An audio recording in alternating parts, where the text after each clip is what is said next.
আপনি গরু পালন করেন কত বছর যাবত? 4-5 বছর। প্রথমে কয়টা থেকে শুরু করেছিলেন? 2টা দিয়া। এখন কয়টি আছে?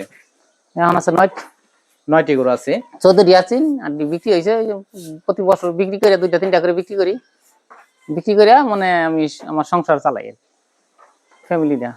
মূলত কোন ধরনের গরু পালন করেন? গাভী না ষাঁড় গরু? আমি এখন আমার গাবি গরু পালন করতেছি। আপনি লাভ কোনটাতে বেশি পাইছেন? লাভ মানে যেটা ফলতেছে এটা দেয়। গাবি দিয়ে পালি, গাবি দিয়ে লাভ আমার কম খরচে আমার এটাই চলে। প্রতিদিন আপনার এখানে সময়টা কেমন লাগে? সময় আসলে যতটুকু না ততটুকু দেই না। সময় প্রতিদিন 3 ঘন্টা সময় দিলে যথেষ্ট। এই যে গরু পালন করতেছেন নিজের কাছে কেমন লাগে? ভালো লাগে। এইসব পালন করে আপনি কি কি করতে পেরেছেন? আমি আল্লাহর রহমতে অনেক কিছুই করছি। যেমন যেমন ধরেন আমার 3টা ছেলে মেয়ে মানুষ করতে পারছি, এটি আমি অনেক ধন্যবাদ। এই গরু পালন করে? গরু পালন করে। অনেকে তো বলে থাকে গরু পালনে লস লস, সত্যি কি লস হয়? না না না, আমি কোনো লস পাইছি না। আল্লাহর রহমতে আমি অনেক লাভবান। কি কি খাবার দিচ্ছেন? আমি দেশি খাবার এই ক্ষেতের খের আর ওই যে ক্ষেত খোলার ঘাস এগুলি খাওয়াই। দানাদার কোনো খাদ্য দেন না? না, খুব কম। ওই যে গাভীর মাঝে মাঝে একটু ভুসি টুসি এনে খাওয়াই। দেশি গাভী। এই যে পালন করতেছে তাহলে তো খরচ কম হয়। অনেক খরচ কম আমার। আপনার যে গলিঘরটা মাশাআল্লাহ অনেক বড়, গরু কি আরো বেশি ছিল? হয় এক সময় 28টা গরু ছিল। 28টা গরু পালতেন? হ্যাঁ। আস্তে আস্তে কি কমে ফেলছেন কেন? কমাইছি এই যে মনে করুন বাইরে থাকে বিদেশ, আর যে ছোট ভাই এখন আমার এডি এখন হেরা ওই কম পালে ওই যে আবার ওই পালবো সময় আছে, ওই যে হেরা আবার মনে করেন যে মাঝখানে বাইক ভিন হয়ে গেছে। ও মানে ভিন্ন হওয়ার পর যৌথভাবে আপনারা গরু পালন করতেন? আগে যৌথভাবে পালন করতাম। এখন কিছুটা আলাদা হয়েছে। অনেক কিছু আলাদা হয়েছে। এই যে গরুগুলো পালন করতেছেন কখনো কি লস হয়েছে?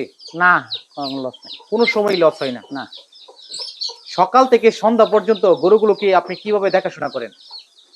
সকালে আমি নিয়ে ওই পানি খাওয়াই, কিছু ওই যে কুড়া পানি খাওয়াই। আমি যদি খাওয়াইয়া নিয়ে হাঁস চড়ার মধ্যে দিয়ে দেই। মনে করেন একটু রোদ উঠলে আবার আইনা আবার গোয়ালির মধ্যে কিছু খড় টর খাওয়াই। এই পর্যন্ত? এই পর্যন্তই। আবার মনে করেন যখন গাছটা সব ওই গাছ খেরা বান্ধাইয়া খাওয়াইয়া চলে। আপনার যে গরুগুলো দেখতে পেলাম এটি তো পরিবারের সদস্যরাই পালন করতে পারে? হ্যাঁ, সদস্য পালন করতে পারে। এর পাশাপাশি অন্য কিছু করেন? অন্য পাশাপাশি যে সংসারী কাজ করি। কৃষি কাজ করেন? কৃষি কাজ মানে গৃহস্থী নিজের করেন? নিজের দেই কি নিজের কাজ। সব মিলিয়ে কেমন আছেন? আলহামদুলিল্লাহ ভালো। আপনার কাছে একটা বিষয় জানতে চাচ্ছি। ধরেন আমি একেবারে নতুন, গরু পালন সম্পর্কে জানি না, তো আমি প্রথমে কয়টা গরু দিয়ে পালন শুরু করলে ভালো হবে আমার জন্য? নতুন যারা 2-3টা গরু যথেষ্ট। কোন জাতের গরু পালন করলে ভালো হবে?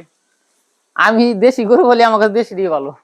দেশিতে খরচ কম হয়? খরচ কম হয়। আমি ওই খরচ কমের নাকি আমার দেশি গরু পালি। আর যে খরচ যত বাড়াবো তত ওই যে ফিজিয়াম আছে, অস্ট্রেলিয়া আছে, বিভিন্ন জাতের গরু আছে, ওইগুলা পারলে লাভবান বেশি হবো। আমরা দুধ বেশি পাবো, 20-25 কেজি 30 কেজি দুধ পাবো। ওইগুলোর মধ্যে লাভ বেশি হয়। আপনার এখানে কি দুধ দিয়ে এরকম গরু আছে? আমার নয় যে এই গাভিটা দিব 4-5 কেজি দুধ দিব, এই গাভিটা 5-6 কেজি দুধ দিব। ওই যে সেটা দেয় 4 কেজি, এই যে এটা দেয় 3 কেজির মতো দেয়, আর একটা মানে 1.5 কেজি। এই সিস্টেমের গরু আমারটাই খুব বেশি গরু না, এইগুলোই আমার চলে। এই দিতে আমি অনেক দুধ কি বিক্রি করেন? এত দুধটা খেয়ে হারাম জানে, বিক্রি তো করুন নাকি। যে দুধগুলো হয় ওটা দিয়ে কি খরচ মেটানো সম্ভব? হ্যাঁ সম্ভব, আমার চলে। এই মোটামুটি যে খরচ সংসারী যে পয়সা চলে। আবার কত টাকা কেজি দুধ আপনাদের এখানে? এখন আছে 80 টাকা, আর এতদিন আছে 100 টাকা। যেহেতু আপনাদের এটা শিল্প এলাকা, এখানে তো দাম বেশি। হ্যাঁ বেশি। তার মানে আপনাদের এলাকার জন্য সবচেয়ে বেশি ভালো গাভী গরু, কারণ দুধের দাম তো বেশি। অন্য অন্য এলাকার চেয়ে আপনাদের এলাকায় দুধের দামটা বেশি হয়। সবসময় বেশি তাই, এদিকে দুধের দাম বেশি যায়, নিগা আমাদের এই গাভী ফলা ভালো। আপনি কি গাছ চাষ করেন? না, আমি গাছ চাষ করি না, করবো এই বছর। গাছ চাষ করলে খরচ কমবে? হ্যাঁ, আমি আবার মনে করেন যে 3-4 বিঘা জায়গা আছে, ওখানে ওই যে কোম্পানির জায়গা আছে, ওখানে মধ্যে মনে করেন যে আমরা যে দেই সার দিলে গাছ হয়ে যাবে। ওই বৃষ্টি বলে সার দিব, গাছ হয়ে যাবে। ওই গাছ খেয়ে মনে করেন করে খোলা হয়, এই নিয়ে খরচ কম পড়ে। এক হিসেবে তো আপনার গাছ চাষ করাই লাগে না, যেহেতু আপনার গাছের ব্যবস্থা আছে। গাছের ব্যবস্থা আছে। তারপর নিজের খেত আছে, খেত করলাম, সমস্যা নেই। ওইগুলা কইলে বলে দুধ বাড়ে আর কি, মানুষ আলাপ করে যে ওই গাছটা খাওয়াইলে দুধ বাড়ে, বিপিআর গাছটা খাওয়াইলে দুধ বাড়িয়ে যায়।